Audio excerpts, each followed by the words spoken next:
Okay. Hi, everyone. So we are going to study the second lecture. So I was reminded yesterday that we didn't talk at all about neural networks.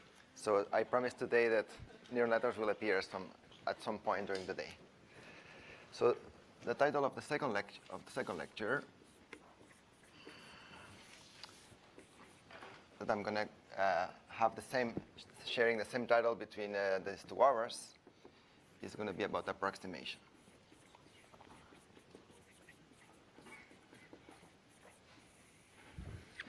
And we are going to do a 5-minute break at 11:30, just so that we can rest a little bit. Okay, so what we motivated yesterday, kind of the end of the lecture yesterday, kind of left us with this question, right? That was how to design or notions of regularity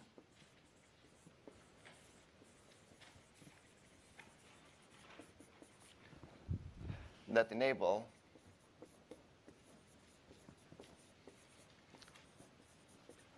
learning with a number of samples that is much smaller than what we saw that basically the kind of naive regularity would give us, right? That is basically that. So if we are lazy and just take for granted that regularity in high dimensions is Lipschitz, we are doomed, right? We are cursed because we saw that we had the sample complexity of basically exponential. So the question, of course, is how to define notions of regularity that allow us to go a little bit beyond, right? And we saw, of course, that if you just set the crank up and just assume that you just learn very smooth functions, right? Then this becomes kind of a useless problem, right? So one important, let's say, possible way forward to try to articulate, to maybe to even like convince ourselves that there is hope, right? Is to think in terms of an important property of these functions, that is the notion of symmetry or invariance, right? So that's one of the key first important concepts that I would like to discuss a little bit today.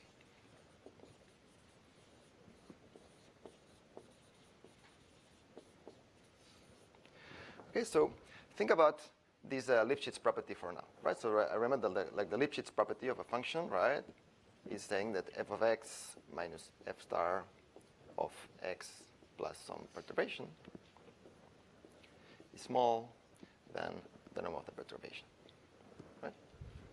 So that's the first Lipschitz property.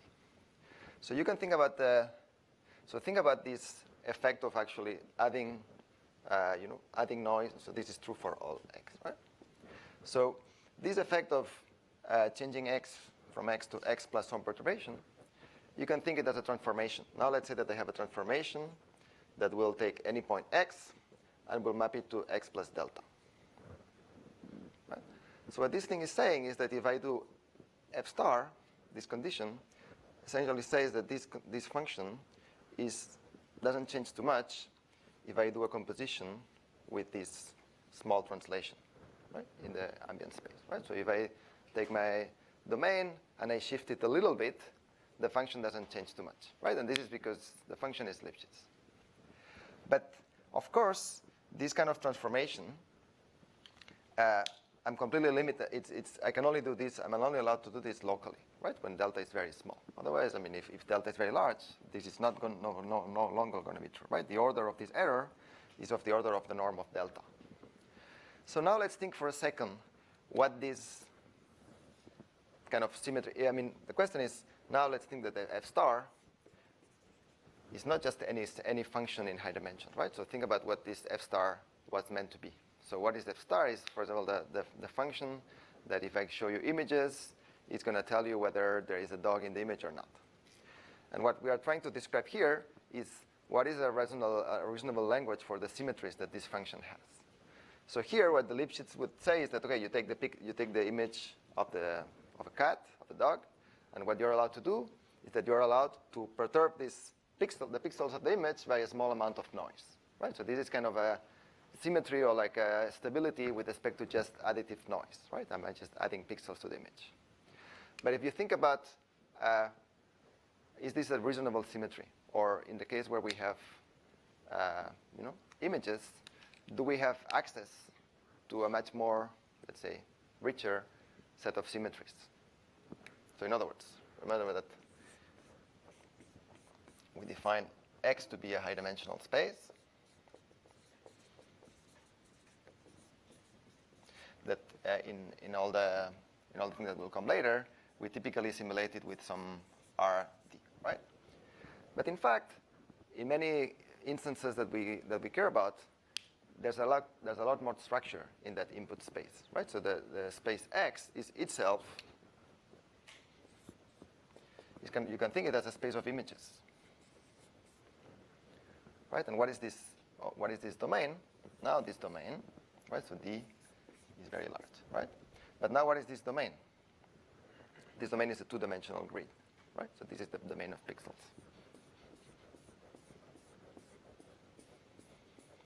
Right, so the question I'm asking is, does the fact that now we are dealing with, a much more structured input space, can I use this, can I leverage this to define maybe more interesting symmetries? So for example, if I take the, this pen, right? And you look at this pen, if I move this pen, right? Can I describe this thing, this transformation, with that kind of model? Yes, no? No, right? It's not that I'm looking at the pixels of this that I'm in the model. I'm actually moving. This symmetry lives in that space, right? In the low-dimensional space, not in the super high-dimensional space. Okay, so in other words, maybe there's a. So the question, the point is that maybe that there's transformations that instead of defining these transformations, this transformation is defined from X to X, right? That was the original kind of very loose Lipschitz assumption, right? But maybe now there's another language, right? There's transformations that instead of being applied into the ambient space, right, in the high-dimensional space, I can define transformations in the space where actually images live, right? And this is the important thing is that now this is low-dimensional, right? So equals to 2 for images, equals to 1 for speech, all time series.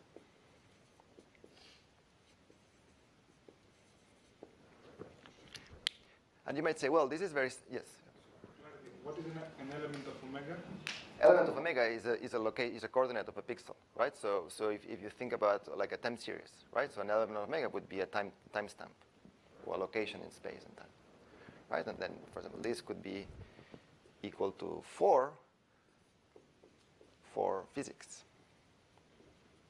right? If I think about any physical system, I can say there's a point in the spatio-temporal time, right? So in other words, you can have systems that really live in a super high-dimensional space, like images, but there's some underlying low-dimensional structure that it would be a bit naive not to use, right? So what kind of symmetries would you say that are natural in that kind of classification problems, recognition problems? So one of the things that I can do, I can look at the coordinates, at the pixel coordinates, and I can maybe add some constant. So in other words, I can look at the image and I can translate it, right? So this is a translation. Another thing that you could do, maybe, you can take an image and you can rotate, right? So you can go from view, you can apply a rotation. So this is a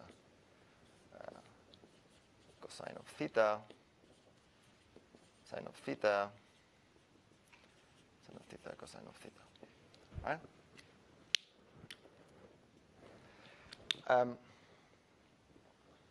Okay. So, and in fact, these kind of objects. So if I take a two symmetry, so now just to clarify my statement, what I'm saying is that now I can define so here an element of my input space in fact, becomes, I can write it as, in fact, a function of some low-dimensional variable, right, that lives in the domain. So when I think about my input, my image is a function of a low-dimensional space, right? So I can now apply a transformation of x that is going to be obtained by applying a certain transformation on the pixels. Okay, so in that case, that would be the little t. Okay, so is this clear? This just in terms of there's one thing, so I can apply. So once I have a transformation in the domain, I can lift it into a transformation of functions on that domain just by composition. So transformations, if I have this property that f of some transformation of x is equal to f star of x for all x. So in particular, if I take images and you allow this simplification, any translation of the image doesn't change the content, right? Whether there's a dog or not. So as you can see, these kind of translations, there's not just one translation, right? I can translate by 1 pixel, I can translate by 2 pixels, I can translate by 11 pixels. So what happens if I take one translation and I compose it with another translation? You get another translation, right? And so this notion of invariant is a notion that is transitive, right? And so if I take two transformations, I can compose them to each other, and I get another transformation that is also invariant. And these transformations, in particular, there's a neutral element, right? I can just decide not to do anything. So here, what we are saying is that there's a language to describe these kind of operations that leave the signal that leave the function unchanged. That is the notion of group, right? The algebraic notion of groups. Okay, so typically what we define is as like a group of transformations. Right, so basically what you see is that you can define, suppose you can look at G that is, for example, all the translations.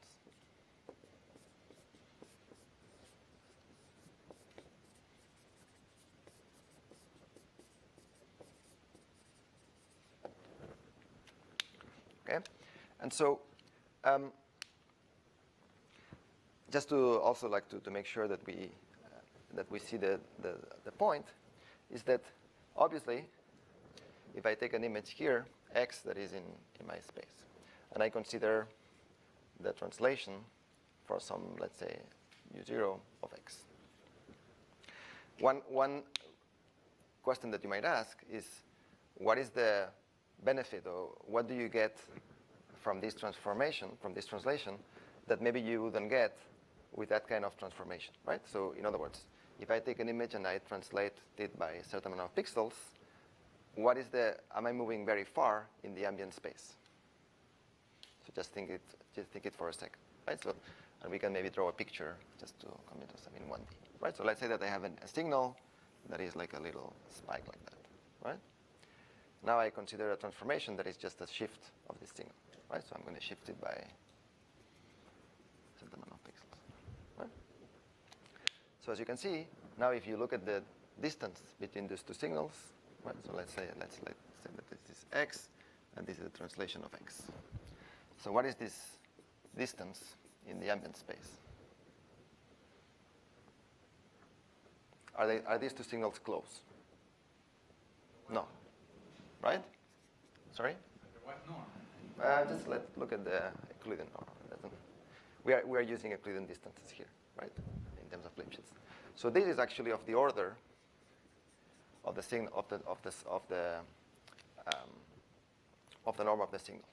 Okay, so in other words, with this prior, it's like if now we assume, or we leverage this fact that maybe f star has all these symmetries that come from the image domain, we are in fact using a notion of regularity that is really not captured, that is not at all captured by saying that the original f star was Lipschitz, right? I mean, because we are saying that you can take very specific transformations that will go from x to some x that is essentially orthogonal, right? So this property means that basically the point that I'm transforming is as far as it can be from x, right? But it's a very special x, right? It's a special x that I applied by translation. Okay, so of course, so this is one important source of regularity. But let's not get too excited about it, right? Because let's try to just do this argument of just counting how many degrees of freedom are we killing. Okay, so how powerful is this prior, right? So I'm telling you that, for images, you can have, image classification problems. They are invariant to translations, and let's say that they are invariant to rotations. Okay, so let's just say that we are doing this problem. So visually, so you can think about this geometrically, is that let's say that this is an image X that is now in the high-dimensional space, and I'm telling you that F star. Okay, so F star of any translation of X is going to be F star of X for all X and for all translation in R2. And let's say that I'm also telling you that F star of a rotation of X is going to be F star of X for all X and for all theta. Okay? So we can visualize this thing by saying I take a point X, and I consider all the possible translations of X. Right? So this is going to define what's called an orbit. Right? I can look at the orbit with respect to translations, and I can maybe also consider the orbit with respect to rotations. Okay, let's say it another one. Okay, so this contains all the possible translated versions of the image, and this contains all the possible rotated versions of the image. Okay? So this is of course going to be a nonlinear manifold, right? If you take two images that they are translated and you do the interpolation, right? You don't get the same thing, right? So this manifold has some curvature, right? Same thing here. But now I'm asking the question, what is the dimensionality of that manifold? So what is the dimensionality of that path? Let's say that this is the translation,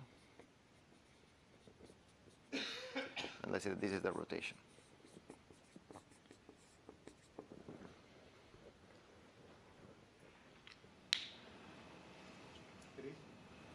Right.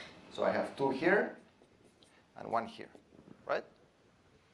Because these rotations, the translation are indexed by the offset, and there are translation one. Okay, so let's look at this picture, right? So of course the board is two-dimensional, so my point is not very well illustrated, but let's remember, right? What is the dimension of the ambient space? It's huge, right? Millions of dimensions, and the thing I'm telling you is that there's 3, and if you want, right? I mean, you can generalize translations and rotations by what's called like a rigid transformation. So basically, a rigid transformation is an affine transformation from R2 to R2, right? So you have 6 degrees of freedom. So what is the effect of a prior that tells me that there's 6 there's a manifold of dimension 6 where the function doesn't change? Is it going to help me in breaking this curse of dimensionality? What do you think? Not really, right? And the fact is that classic computer vision was aware of this kind of symmetry for a long time, right? And probably if you look at the literature from some from the 90s and even the 80s, there were a lot of representations of images that tried to bake in this kind of like a rigid translation invariance, right? Rigid translation and rigid rotation invariance. So this is not going to go very far. But in fact, there's much more that we can say, that we can even presuppose from the functions that we want to learn, right? So this kind of rigid invariance is, as the word says, is actually a very strong prior, right? It's asking a very strong property. But think about like an image, and let's say an image of like a symbol, like a 1, right? Okay, so this is again my domain, and this is, let's say, digit recognition. So of course, if I tell you that if I can apply the rigid transformation in that domain, I postulate that the F star doesn't change. But in fact, there's many other things I can do with this domain, right? So instead of actually now instead of actually considering a transformation that goes from the domain to the domain, that maps a position to some like a affine transformation of the position, V plus some matrix A times U, right? So here we have 6 degrees of freedom. Now, maybe I can replace this linear transformation by a nonlinear transformation. So what happens now if I go from a rigid motion, that is called, to actually a non-rigid motion?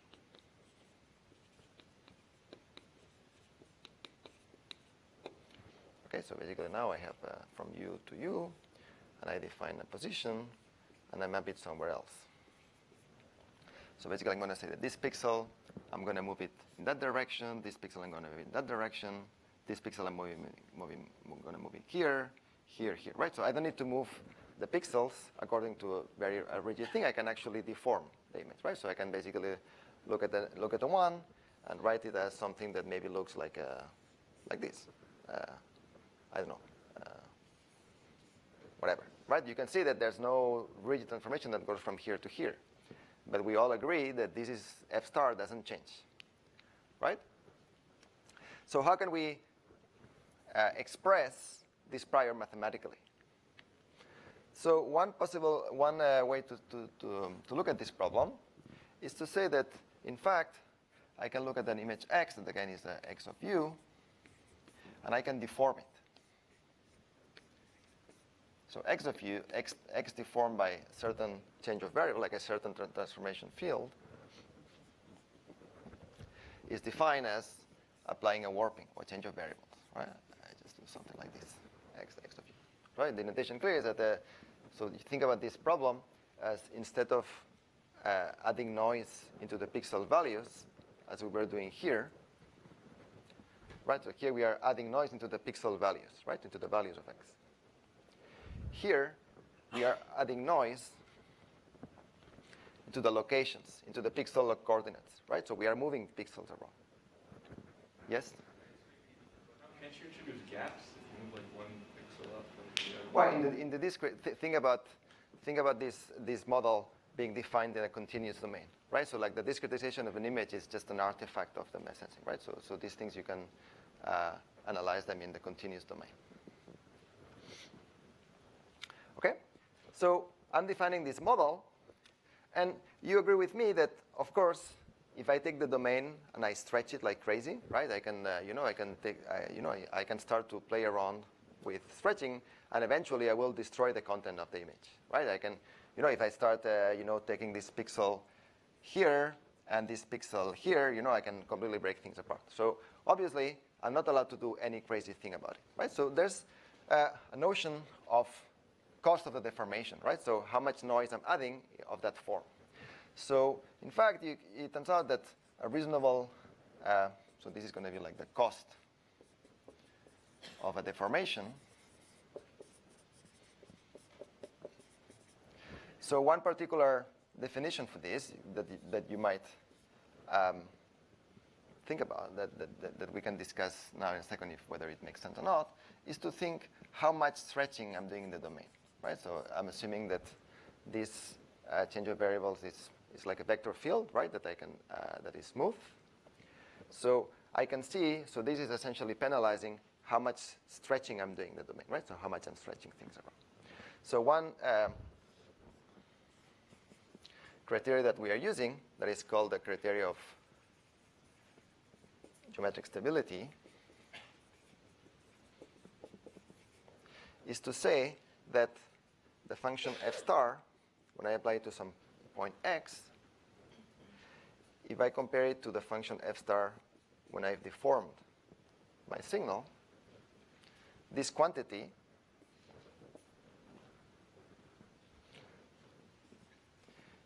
should be of the order, should be controlled by how much I deform the signal. Okay, so notice here that what I'm not asking the function f star to be invariant to deformations, right?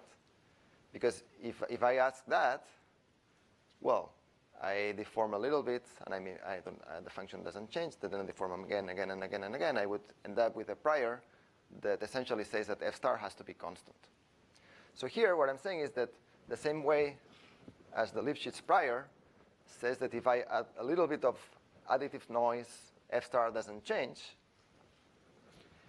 What we are asking here is that if I add a little bit of geometric noise, the function doesn't change. Sorry, is geometric stability a property of the function f for the definition tau? It's a property of the function f star, yes. Okay. And of course, this is something that we postulate, right? So I mean, it's not a property that you prove or don't prove. It's a property that you postulate. And now, what is interesting is that if we make this argument of how powerful is this prior, how many degrees of freedom, or how much this prior is constraining the, like what kind of regularity assumptions on f star is this prior buying us? And you can see that there's the number of ways in which I can deform a domain now has a number of degrees of freedom that is suddenly much richer. Yes? You may be getting to this, but it's not exactly clear that these live in the same space. Like, how much you can deform the image versus how much your function value changes. You may want the function value to be some binary classification or some, but just probabilities. But then this tau has to do with like the scale of the image and how much you can stretch a dog's tail before it looks like a cat or something. Say again. Like, I'm just not sure how this inequality. Like, at least you want some constant. Like, Yeah, of course. This is with a. But the constant still doesn't seem like even a solution because stretching images. How does that relate to the f value, which might be a 0, 1? Well, no. So here. Okay. So the point I'm saying is that here we are thinking about regression, right? So the fact that f star is just a discrete doesn't have so in that sense you have to think about f star as carrying like the probability, like the likelihood that there's an image, that there's a cat, for example, in the image. What I'm saying is that if you apply a very small stretch to the domain, this f star shouldn't change too much. Is this going to depend on the domain itself?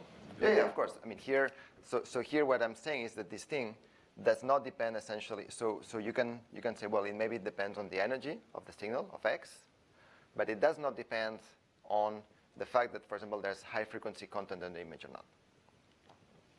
Okay, so what I'm saying is that if you apply a very small deformation, f star shouldn't change too much, independently of x, or uniformly of x in a certain mode. Does it make sense? Yeah. Okay. Okay. And so there's actually an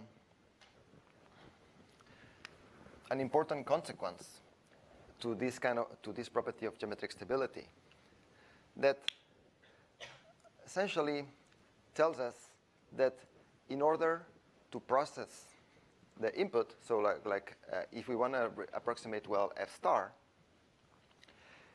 of course we have to take into account. So let me draw again the domain. So f star.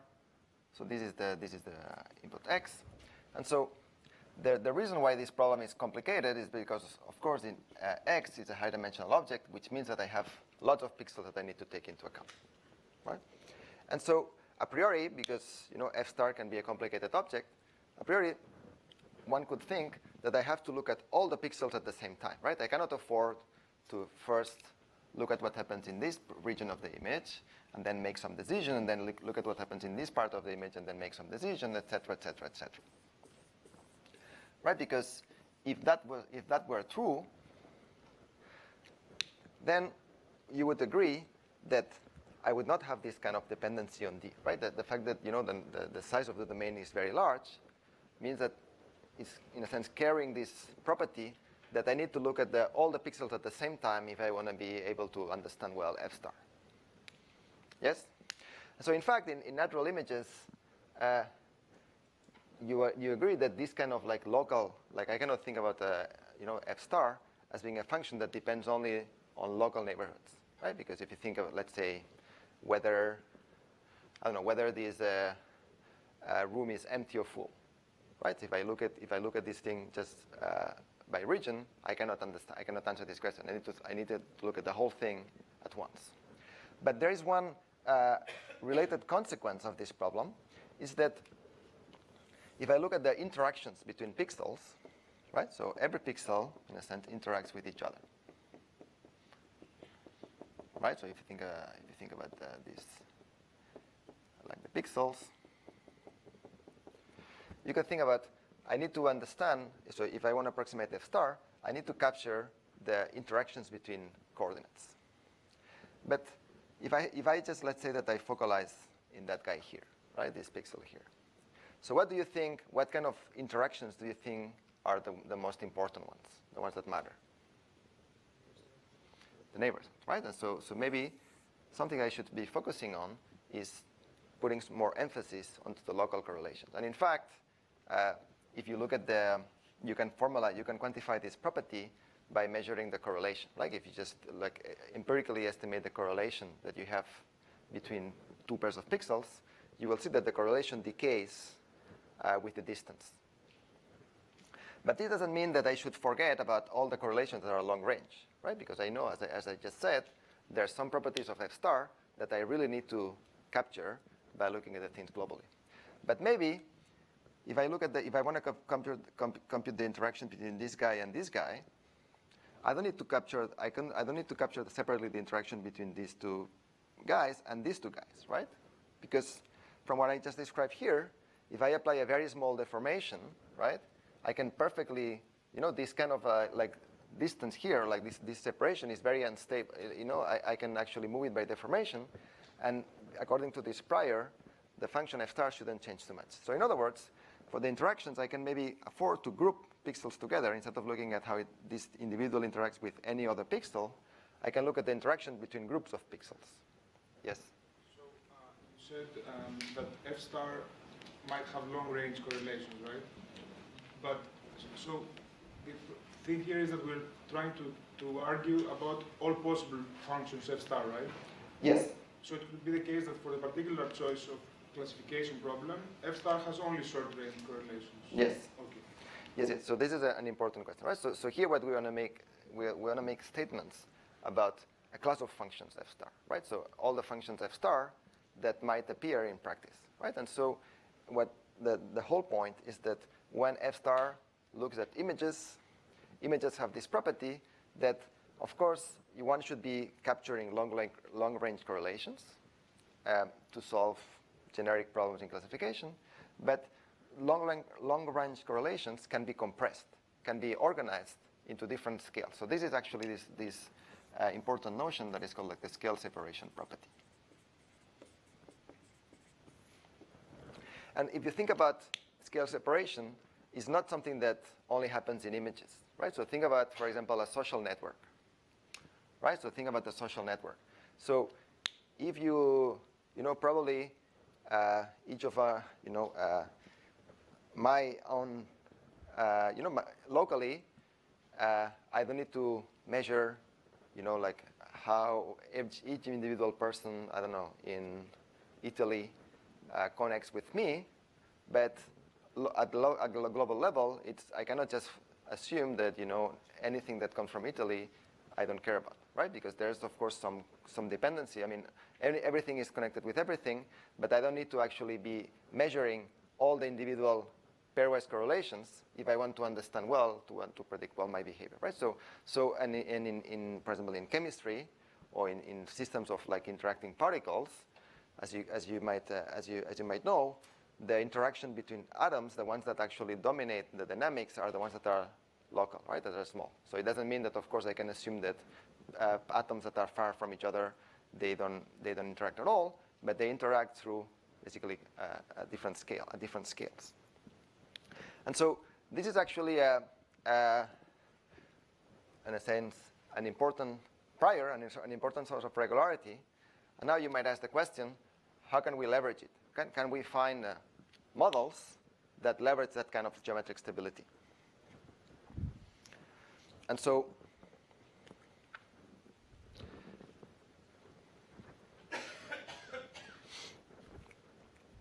let me erase.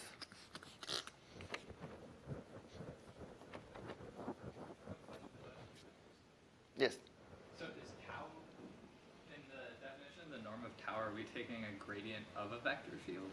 Yes. And so the question was how can we define deformation costs, right? So these take it as a kind of a loose definition, right? So if you look at I will give references later, actually in 5 minutes, where you can get like a much kind of more detail. Like the terms here that we need to prove things are a little bit more complicated, but the essence is there, right? Is that you want to penalize deformations that kind of that stretch the domain in a way that you lose the ability to recognize what's going on there. But for example, if tau is just constant pointing in one direction corresponding to a translation, would we get 0? Right, exactly. So that would be, like in a sense, this is consistent with the fact that if here you have something that is like a rigid motion, this thing becomes an invariance criterion, right? You don't want to, it becomes like a strict.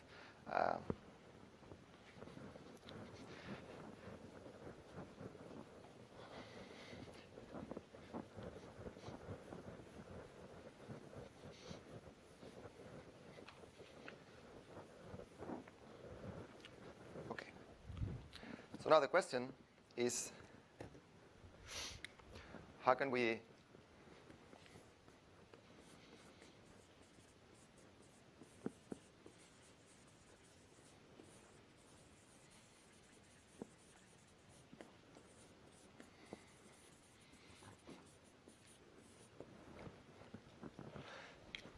so one empirical answer for that, it's like the answer that is empirical, is to look at what works in practice, right? And so what is the kind of the canonical model that is built to play well with this prior? So it's probably the most famous neural network that is called a convolutional neural network.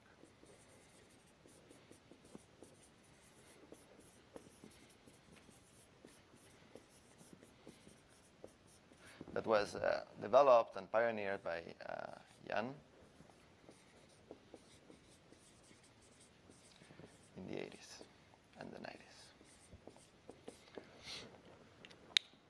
And so who has never seen a convolutional network in a slide? Or so I'm assuming that everyone? No. Okay, good. So not everyone has seen this model before. So okay, so what is a convolutional neural network? So convolutional neural network, so let's define it. So first let me draw a picture, and then from the picture we are going to go into the definition, right? So that's the pixel, that's the image, the input image. So what I'm going to do, I'm going to define a function, like a model, that is going to take x and map it first to what's called a convolution of x with some filter. So what is a convolution? It's an operation that is defined. So x here again is defined as a function on the domain. So you belong in the domain. So what is this? This is an integral over the domain of x of v times h of u minus v dv. Okay, so h here is also a function in the domain. Okay, so here, or h can be a function in the domain, or it can be a filter that has local support, right? So think about this h as being a little window. And what am I doing with this window? I'm moving it across the domain omega, so that's the domain omega, moving it around, and then doing basically a local dot product between the neighborhood of x centered at the domain and the filter. Okay, so this is called a convolution. So what is the output of a convolution? So if I look at so here I had an image. If I have this operation, what do I get at the output? Something that also looks like an image, right? So if here I had,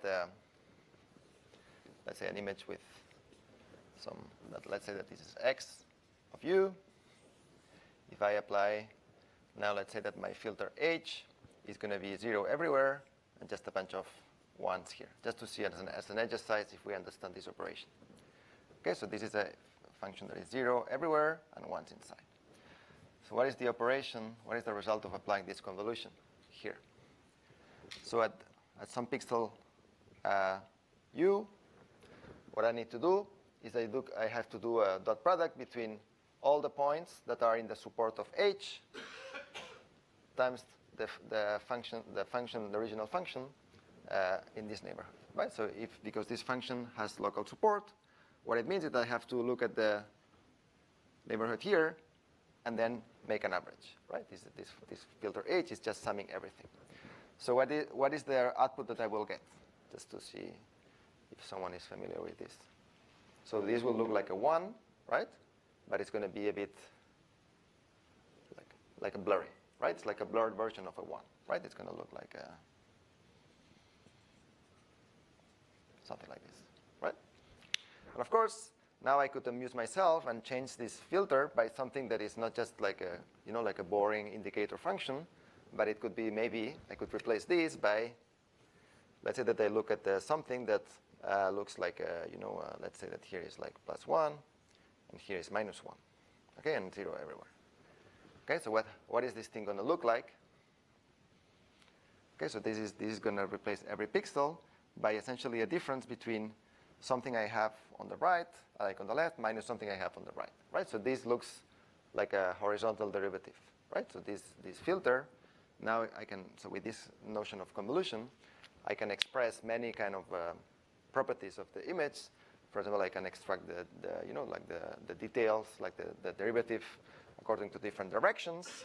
I can extract like local averages, etc., etc., etc. And so, what is a convolutional neural network doing? Is doing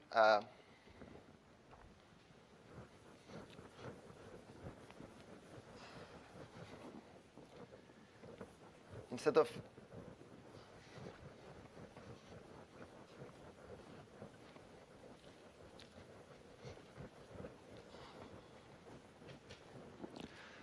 of having to settle for a predefined series of filters, right? So what I will do, I'll start from x, and I apply a convolution with a filter, let's say a first filter. Then apply a convolution with a second filter. And then I will apply a convolution with another filter. And I consider k of such filters, right? So for now, think that these filters, the coefficients in those filters are free, right? They are parameters of the model. So then, what a convolutional network is doing is descending these things through what we will see later, like a pointwise activation function, right? So let's call this a row. Okay, so what is this operation doing? So let's call this y1, y2, to yk. So what is yk at u is defined as some activation function of x with filter k at u.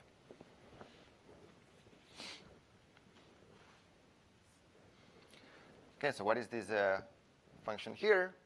This is called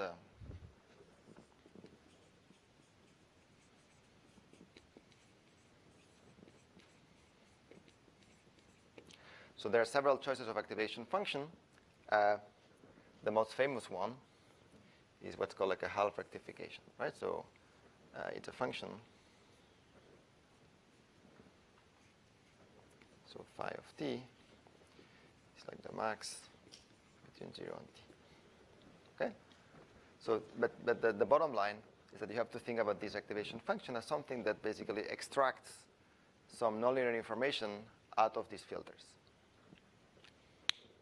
Okay, so at this point, this is just like a representation. And then what is the convolutional network doing? Is taking this signal. So think about this as just what's called one layer of the transformation. And then what I'm doing is that I'm taking this layer, and then I'm applying the same operation again and again and again. Okay, so think about this. Now I do another layer. and then I do another layer. Okay? And at the end of the day, I have a representation of X. So this representation of X, because I didn't tell you what are these filters, this representation of X is parameterized by all the coefficients that I have put in these filters, right? So the vector of coefficients of the convolutional neural network contains the parameters of the filters I had in the first layer, then the filters I will have in the second layer, I can call 1, 2, okay, until I have here.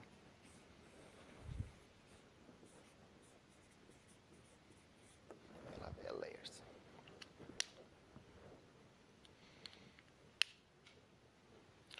Okay, so maybe at this point, maybe I should have put up a slide, but is this more or less clear what this representation is doing? We'll study, well, no, actually, in this class, we are not going to really go into the specific details of this architecture, but one of the things that is important, like the thing that I would like you to highlight for this class, is that this model is nonlinear with respect to the parameters, and is actually even like nonlinear with respect to X, right? And the reason for that is thanks to this, what's called like a rectification layers, right? And so we are not going to delve a lot into the signal processing aspect of this representation, but the fact that you have here these activation functions is actually quite necessary. It's like at the essence of why these models are so powerful. Okay. And so let me just comment on the fact that this representation that I described, this convolutional network, is really leveraging the geometry of the domain. So in other words, if I just told you that X was the point in a high-dimensional space, like a high-dimensional vector, you cannot just consider a convolution. Yes? Each of the K outputs at the end of each layer get fed as inputs to the next layer? Yes. So here, of course, I'm going a bit fast, but this is operation that, as I define it here, assumes that X it's a scalar function, but obviously you can boost it. You can regionalize it by saying that this is a vector, like it has like a vectorized input, and then instead of this being a filter, like a template, it's kind of a tensor, right? So basically, this is an object that has it lives in 4 dimensions, right? It has 2 dimensions that correspond to the space, 1 dimension that corresponds to the number of input channels, and 1 dimension that corresponds to the number of output channels. And so one of the key, of course, obvious take-homes is that this model is, if you allow me the stretch, is essentially the only neural network that has really produced empirical benefits, right? So this is a neural network that really works. And it's a neural network that is perfectly aware of that kind of priors, right? Because the operations in which it's based, they are really capturing the geometry of the domain. In particular, a convolution, if you might, convolution, in fact, is a linear operation that commutes with translation, right? So if I have the image and I translate and I apply a convolution, I have the same thing that if I first apply the convolution and then translate. And so, in a sense, the convolution is really, really intimately related with how translations play out in recognition, right? So if image classification was not translation invariant, it would not make a lot of sense to do convolutions. Okay, so let me just also briefly mention other models. So obviously the holy grail would be to understand for this kind of representations, right? So if I have this kind of, yes. Okay, so you said that convolutions and geometric stability kind of go together, and it seems like the way you said this was convolutions and translations, how do those two relate? like, I'm still not sure I see the connection between geometric stability and convolutions. Is it just because geometric stability is like the generalization of translation invariance? Yes, you can think it as really as a generalization of translation invariance. And the fact that, so this connection, like actually showing that this representation as I define satisfies geometric stability. So this is something that has been proved, and I will mention it right now, for a very specific class of convolutional networks, where the filters, they are designed, they come from basically what's called like a wavelet representation that is like that leverages a lot the harmonic analysis structure of the problem. But what we see empirically is that the class of representations that have this geometric stability extends and includes the convolutional network that people use in practice. But this is a statement that is empirical. Yes? So these are different properties, right? It's geometric stability and scale separation. Can you mention those as, are those two separate things? They are related at the qualitative level, right? But they are not formally linked, right? In the sense that scale separation really refers to the fact that I can afford to break the interactions into groups, right? So I can afford to look at the interactions at different scales, right? And geometric stability, in a sense, tells me the same, right? Because what it means is that the dependencies between things that are very far, they become tolerant to. Basically, I can apply. If you think again the same problem, if I look at the interactions between this pixel and this pixel that is here, right? It should not be very different from the interactions between this pixel and any kind of thing that is, not far from here. Why is that? Because I can afford to have a very smooth deformation that goes from, basically, I can have a very smooth deformation field that maps this pixel to this pixel, right? And doesn't see, in a sense, with respect to this one, doesn't see the difference, right? But this is at this point, this is a bit more, it's a bit qualitative. Because the convolution seems to get you both at the same time. But yeah, they are kind of similar. Well, yeah. So one thing that is important, right, for the scale separation, and this is the last comment I will make on the ConvNets, is that very important, something that gives you the scale separation is the fact that these filters are localized in space, right? So these filters have spatial support. So in other words, most of the energy of these filters is localized in space, right? And this, what it means is that when I look at these operations here, right? So the output of this layer, the output at position U only depends on the input around the neighborhood of U, right? And this is very important, right? Because let's assume for a second that the filter was looking at the whole image at once, right? So if the filter is looking at the whole image at once, if I apply any tiny amount of deformation to the input, this output of that filter would completely vary, right? It would be sensitive to all the things that happen, even if they are very far from the center from the output pixel, right? And so the fact that these filters have compact support is actually something that relates again to the geometric stability. But we are not going to have time today to go a little more into the details of this problem, but I will put some references that kind of connect these things. Did I answer the question? Yeah, kind of. Well, okay. So as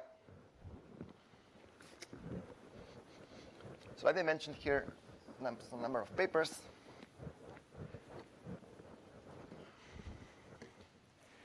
Okay, so as I said, the convolutional networks, they are something that has this thing empirically. There's another class of models that are called convolutional kernel networks. So this is work by Miral Harsheroui, who is actually a professor here, and Alberto Vietti. So this is actually a very nice representation that uses something that we will describe in the next hour. That is, sorry, you have a question? So this is really naive, and I'm sorry, but back in this convolutional neural image or layout, you got an input vector x or an image or something going in, and you got that phi of x data on the output there. What's the relationship what does phi tell you about x? Oh, that's a good question. So phi of x, you have the thing that is collecting kind of an aggregate of local responses of x, right? So basically, so think that what the first layer maybe would capture is how much energy do I have? How much energy do I have along, let's say, look at the directional derivatives. Do I have energy along the horizontal direction, along the different parts of the image? Here, you might, this filter might be capturing other kind of like a low-level information, and so I have here some kind of like low-level features, and then I recombine. Basically I measure again how these different energies at different scales and orientations interact with each other, with another layer, another layer, and another layer. So actually, this question that you asked, what is actually being captured by a convolutional network, is in fact one of the drives of the research area right now. So there's actually lots of papers that try to address this question by trying to look at the inner workings of the model. This is a very complicated question, right? Because you have lots of coefficients, right? So the number of parameters that you have here is like, even in like hundreds of millions of parameters. Here you have hundreds of layers, different channels. It's a whole mess, right? So to answer this question, we don't really know. We don't really know what this thing is capturing. We just states like these things actually really are doing something almost magical, right, in terms of image classification. Okay, so this is a model that uses actually what's called like a reproducing kernel. So this is actually defining a reproducing kernel Hilbert space that we are going to cover in the next hour. Okay, so what this model is doing, in short, is essentially constructing what's called a kernel. So what is a kernel? A kernel is essentially a way to compare two inputs, right? So let's say x and x prime are two images. So what this model is doing is defining, constructing a kernel. So the kernel is a symmetric positive semi-definite operator that essentially you can think about it as measuring similarity, right? So I define a notion of similarity that is consistent with the geometric stability, right? So for example, you would like that the similarity between x and the translation of x, right, to be very high, right? That's like a good kernel, a way to compare images should incorporate these priors, right? And for example, x with a deformation of x should also be high, right?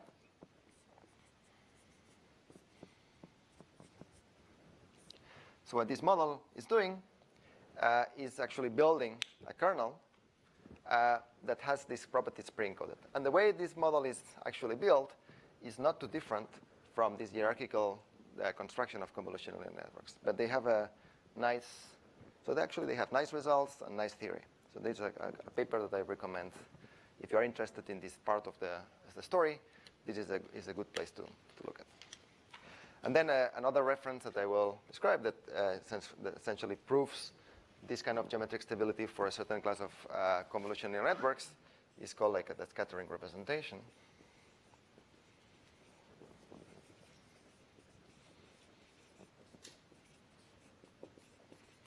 So this was the first one. The paper is by Stéphane Malat. And then I have there's another one by